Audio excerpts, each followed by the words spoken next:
before 30, you have not built a 3-bedroom apartment in Licc, you have wasted your life. Have you heard of such things before? They are all over the internet.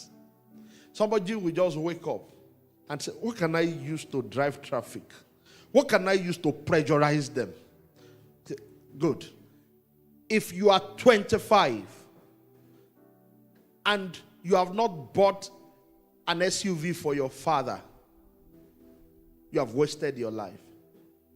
Now, calm down, go and check his own life. He doesn't even have a bicycle. By whose yardstick are you measuring when what should happen? Now, have you ever said to yourself before, wow, I'm already late. I'm already late. The question is, who set the time?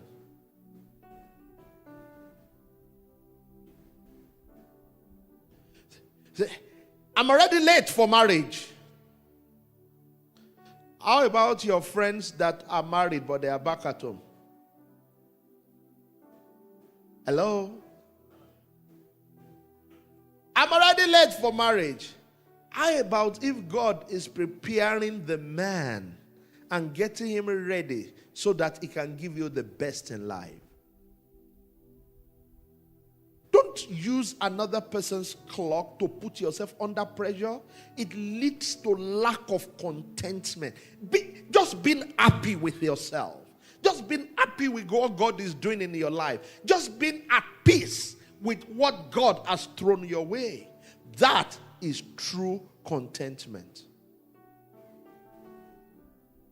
So it leads to patience in life. You mention your name in the morning, Wale, calm down. And when you hear the psalmist talk to himself, I will say of the Lord is my refuge, the Lord is my shepherd, I shall not want. He speaks those things to himself so that his spirit can be contented, can calm down. He said, my soul, up thou in God. He says those things so that he can be patient.